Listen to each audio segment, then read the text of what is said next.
Olá, pessoal. Aqui é o Peter. Hoje eu vou explicar como funcionam as ondas eletromagnéticas. Imagine uma partícula que tem uma carga elétrica. Devido à sua carga, a partícula gera um campo elétrico ao seu redor. Esse campo elétrico é estático. Ele não varia ao longo do tempo porque a carga está imóvel. Imagine agora que aceleramos essa carga. À medida que ela se acelera, a partícula adquire uma certa velocidade. De acordo com a relatividade especial, essa velocidade leva ao surgimento de um campo magnético ao seu redor. Os campos elétrico e magnético estão intimamente ligados. Eles são dois componentes do mesmo objeto, o campo eletromagnético, e, portanto, interagirão entre si. Em particular, o campo magnético que acabou de aparecer perturbará o campo elétrico. Essa perturbação do campo elétrico, por sua vez, perturbará o campo magnético. Passo a passo, os campos elétrico e magnético influenciarão um ao outro e variarão, por sua vez, através desse processo de perturbação mútua. O movimento imposto à partícula se propagará pelo espaço, se espalhando à velocidade da luz por meio dos campos elétrico e magnético. Esse fenômeno é chamado de onda eletromagnética. Dependendo da aceleração da partícula, a onda eletromagnética será mais ou menos energética. As ondas podem ser classificadas em várias categorias de energia, dependendo da frequência com que oscilam. Encontramos, é claro, a luz visível com as diferentes cores do arco-íris. Mas não apenas isso. Infravermelho, ultravioleta, micro-ondas, raios X, ondas de rádio ou raios gama. Todas essas ondas que não podemos ver com nossos olhos nus também são ondas eletromagnéticas. A grande maioria dessa radiação é invisível para nós, mas graças às tecnologias atuais, podemos projetar câmeras e instrumentos especiais para detectá-las, ou até mesmo emiti-las. Isso é usado para fornos de micro-ondas, telecomunicações e outros sistemas de transmissão remota, mas também em astronomia e telescópios espaciais. Os astrônomos observam o universo com diferentes tipos de ondas, porque isso lhes permite obter uma imagem muito mais ampla e detalhada do cosmos, em comparação com o uso apenas da luz visível. As ondas eletromagnéticas estão presentes em todos os lugares. Assim que as partículas carregadas se movem, mudam de velocidade ou direção, elas geram tais ondas. Além disso, todos os objetos que têm uma temperatura emitem tal radiação.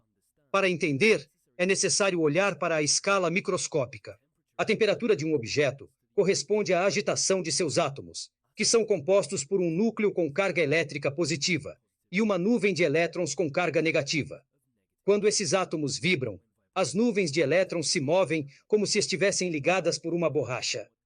Todas essas cargas elétricas estão constantemente acelerando e mudando de direção, o que faz com que os átomos emitam ondas eletromagnéticas.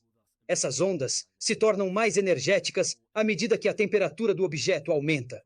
Por exemplo, o corpo humano, com temperatura em torno de 37 graus Celsius, está constantemente emitindo radiação infravermelha, que não é visível para nossos olhos. No entanto, podemos detectá-la com câmeras de imagem térmica. Uma característica interessante das ondas eletromagnéticas é a sua polarização. As nuvens de elétrons nos átomos se comportam como se estivessem ligadas ao núcleo por uma borracha. Quando os átomos são agitados, as nuvens de elétrons vibram em todas as direções, gerando ondas com forma caótica, chamadas de não polarizadas. Imagine enviar uma onda desse tipo para uma partícula carregada. A partícula sofrerá uma força devido à interação com os campos elétricos e magnéticos da onda. Ela começará a vibrar como a onda e, portanto, como os átomos que a produziram. É assim que, por exemplo, o Sol consegue aquecer a atmosfera da Terra, mesmo estando a milhões de quilômetros de distância. Seu calor é transmitido por meio de ondas eletromagnéticas pelo vácuo do espaço. No entanto, é possível fazer os átomos vibrarem de maneira mais controlada. As nuvens de elétrons podem vibrar de 3 maneiras possíveis. Vamos imaginar uma bola colocada sobre uma mesa e conectada a um prego com uma borracha muito esticada. Agora, imagine que lançamos a bola. Observamos que sua trajetória geralmente forma elipses, e às vezes linhas retas ou círculos perfeitos. Dentro dos átomos, as nuvens de elétrons são atraídas pelo núcleo, assim como a bola é atraída pelo prego. Portanto, elas também vibrarão em uma das 3 maneiras possíveis, gerando ondas eletromagnéticas muito limpas, chamadas de polarizadas, com polarização reta, elíptica ou circular. As antenas de rádio, por exemplo, fazem os átomos oscilarem ao longo do eixo da antena, gerando ondas muito limpas com polarização reta. A polarização da luz não é diretamente visível a olho nu, pois nossos olhos são sensíveis apenas à intensidade da luz, não à direção dos campos.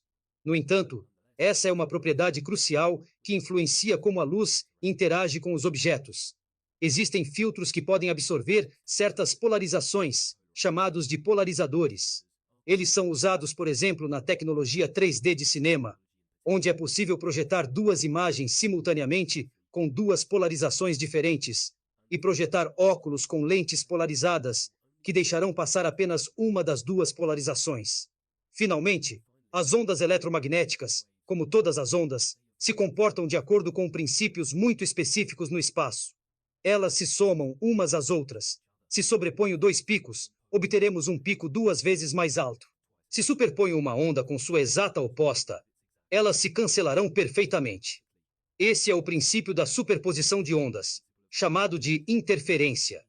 A interferência de ondas é a causa da difração, observada quando uma onda encontra um pequeno obstáculo ou passa por uma fenda muito estreita. Quando uma onda se move através de um meio transparente composto por átomos, ela gera uma força nas nuvens de elétrons, fazendo com que elas se movam. Essas vibrações dentro dos átomos, por sua vez, emitem ondas que se propagam em todas as direções, compartilhando características semelhantes à onda inicial. Assim, mesmo que enviemos luz de uma direção específica, o meio a difunde em todas as direções, chamado de espalhamento. A atmosfera terrestre é um excelente exemplo disso. Embora ela mesma não tenha cor, quando a luz do Sol passa pelos átomos que compõem o ar, eles vibram e espalham a luz em todas as direções. Esse fenômeno é tão poderoso quanto a onda é energética. As cores vermelha, amarela e verde correspondem a ondas relativamente fracas, enquanto os tons azulados têm mais energia. São as ondas azuis que fazem os elétrons vibrarem mais e, portanto, espalham mais luz. É por isso que o céu é azul. Finalmente, quando enviamos uma onda eletromagnética para um material, como a água, parte da onda continua seu caminho pelo material, enquanto outra parte é refletida. Dizemos que a onda é parcialmente refratada e parcialmente refletida. Vamos começar pelo fenômeno da reflexão. Se lançarmos luz em um material condutor, como o metal de um espelho, alguns elétrons na superfície não estão ligados aos átomos. É isso que dá ao metal sua capacidade de conduzir eletricidade. À medida que a onda de luz passa, os campos eletromagnéticos farão com que esses elétrons livres se movam. Correntes elétricas aparecem na superfície, reproduzindo perfeitamente a forma da onda incidente. Os movimentos dos elétrons na superfície, por sua vez, gerarão uma onda semelhante à onda incidente, mas que se propaga em ambos os lados da superfície. Quando nos olhamos em um espelho, é essa onda gerada pelas correntes elétricas no metal que vemos. Essa onda gerada pela corrente elétrica é perfeitamente oposta à onda incidente. Portanto, elas interferem, cancelando a onda inicial. Em relação à refração, é um fenômeno complexo, devido à superposição de várias ondas. À medida que a onda incidente passa, os átomos e suas nuvens de elétrons começam a vibrar na água, gerando novas ondas que se somam à onda inicial. Mas essas novas ondas estão ligeiramente deslocadas em relação à onda incidente, retardando o feixe de luz como um todo. É importante entender que a velocidade da luz em si não mudou. O campo eletromagnético sempre reage à mesma velocidade. Cada uma das ondas geradas pelos átomos viaja à velocidade da luz. No entanto, o feixe de luz, que é a soma de todas as ondas, desacelera devido a todas essas interferências. Um feixe de luz, portanto, se propaga mais lentamente em certos materiais do que no vácuo. E é possível que partículas excedam a velocidade da luz, ou seja, a propagação de uma onda luminosa dentro de um material. Esse fenômeno resulta no aparecimento de um flash de luz, conhecido como efeito Cherenkov, utilizado pelos cientistas atualmente para detectar neutrinos. E se você quer estar na linha de frente das descobertas, não esqueça. Se inscreva no canal, ative as notificações e deixe seu like.